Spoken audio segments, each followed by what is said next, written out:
Hello everyone, and welcome back to the channel. Today we're going to be talking about Terabyte, and I have a lot of drawings to get through, so let's get into it. I wanted to quickly apologize for the last video being a bit of a downer. I just wanted to get it out of the way. I've been wanting to come back to making videos, but it just kind of felt wrong after being gone for so long, so I just wanted to explain myself a little bit before I got back into things. And to make up for it, here's a funny thing that happened to me. I just went to the docs a few days ago and we were talking about how to manage some of my symptoms. And I got prescribed compression thigh-high socks. Like actually, I'm not even joking. And I bought them last night, so they're glorious. But we're here now and we're talking about Terabyte. So Terabyte has made an interesting evolution over time. He actually started as a background character in the billiards club, and here's the original sketch of him. He was just a regular TV head character, he was nothing too important. There was a very small sort of side story with him and Six, but it was never anything really substantial. So while I was in my delirious pain-filled days looking for something to keep myself occupied, I turned to him. At first I was just looking for something to draw, so I didn't have anything specific in mind. But I really liked his green color palette, and he kind of had that going for him, so I just kind of wanted to run with that. But by doing so, I would also have to remove him from the context of the billiards club. I've always really liked Wally, and so that was the route I was taking with Terabyte. I gave him a cozier outfit, and I'm going to be fully honest with you, I don't actually even remember what the mindset was while I was doing this. It was around the time I was first trying to open my shop, so I was looking for things that I could turn into prints or stickers, and I have a soft spot for object heads since I first found out how amazing they were at breaking my artist block. That was kind of the driving point for this drawing. I just wanted to make a little guy. I like the heart on his screen, so I went with that for kind of the vibes of his design. And I like the new Terabyte. The original was like a drunk hitting on Six, but this Terabyte looks like he gives good hugs. I would hug him, not the other one. The other guy needs to be tossed out into the back alley, have him sleep with the rats and raccoons, they can keep him company. Maybe the raccoons can give him a little dip in some drain water, short out his circuits, and get him back to good behavior. And of course, when in doubt, Pinterest is the saving grace for all design ideas. That app is a artist heaven. Props to them for giving me the idea for Terabyte's fit, which I want to point out because you got to see a little bit in the last video, but I'm going to specifically point it out here. My line art has made a significant improvement since I switched to Procreate. Like, it was a little rocky at the start, but I am leaps and bounds further than I ever was on Photoshop.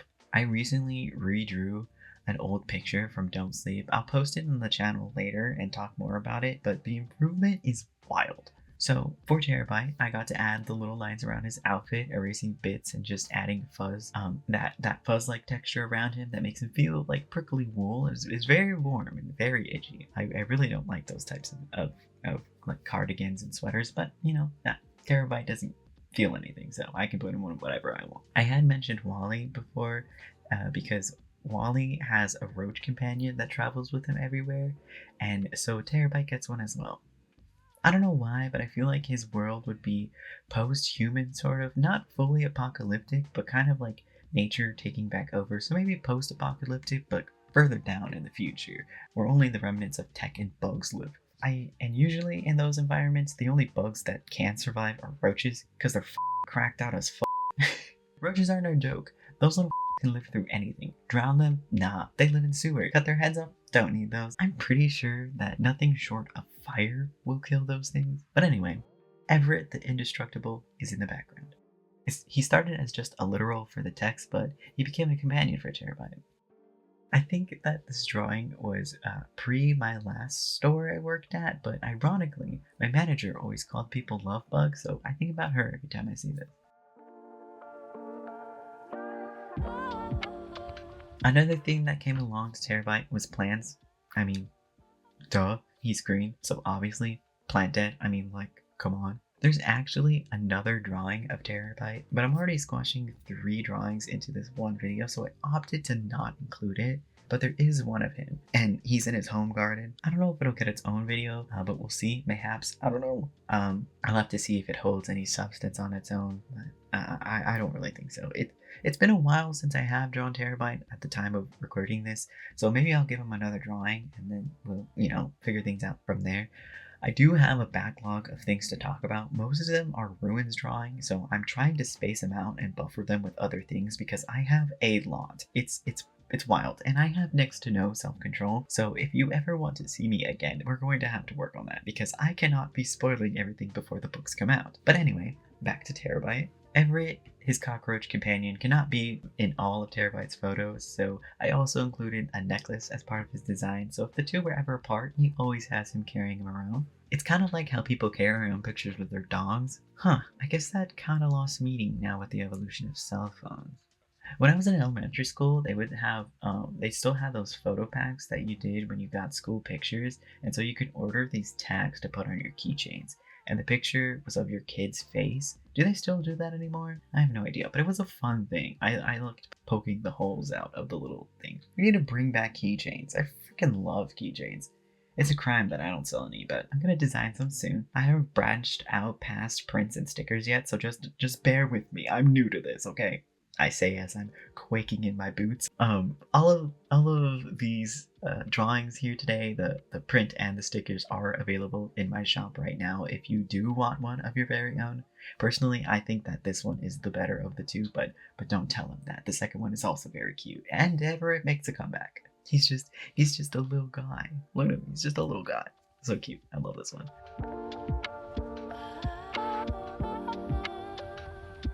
Yeah, but the next one is of Terabyte and Everett. We get the both of them this time. He's just holding his little pet, holding a little roach, as you do, I haven't talked about the color or the shading at all of these. I should do that.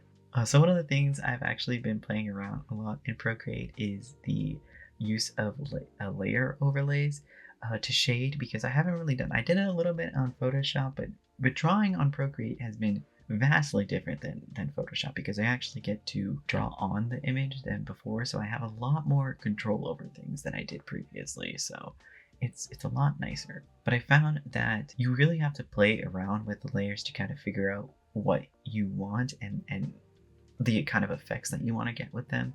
But for me, I found that my favorite way to render is to shade with purple, like a purpley-ish color, a little bit leaning more towards like the magenta, and then do highlights with a kind of gold or a yellowish color on the screen setting. With the purple color, you set that to overlay, and it kind of makes this warm feeling, kind of like a sunset almost. And then if you add the gold yellowish screen layer, adds that like that warm, and it's not the purple isn't as harsh and as dark or cold as the blue is, because I used to use blue for most of my shading, and in earlier drawings, I probably on here, that's what I would go with, and it kind of made everything look colder, and I feel like it washed it out a little bit, or like not washed out, but it desaturated a little bit. With the purple, it gives more life to things because it's a little bit warmer. It's more on the red side of the color wheel, which is kind of why I do like a purple, like almost magenta-ish color for it, and I think it really helps warm it up and bring it a little cozy, almost autumn feeling, especially for Terabyte. I think the colors and the settings are really nice because it adds to his palette. The man exudes cottagecore, but with a slight cyber side. It's a very, very nice addition to him. Also, do not discount how much subtle lines in the drawing will change everything. The two lines on the bottom of Terabyte's screen heart makes him look like he's smiling and squinting almost, and that's part of the reason why I love object heads, because they force you to look at things differently and to be creative with expressions, because an easy fix like just two little lines can change his whole expression, but you don't always think about that when you have a full face to work with for expressions. Limiting yourself can sometimes bring out the most in your art, and it's something that I highly, highly, highly recommend you try out, even if it's just for fun. If anything, it's a good exercise just to give a try. And that is the new and very much improved Terabyte. So I hope you enjoyed this video. If you did, please like, subscribe, maybe tell me which drawing you like the best. And if you do want one of these designs for yourself, then my store will be in the description. all of the money will be going to funding the editing costs for the first Runes of Fantasy book, the Trident tournament. And if you made it this far, then you get a hint in the next video, where I'm going to be talking about the cover designs I did for the book. Anyway, so that is it for now. I thank you, and I hope to see you in the next one. Bye!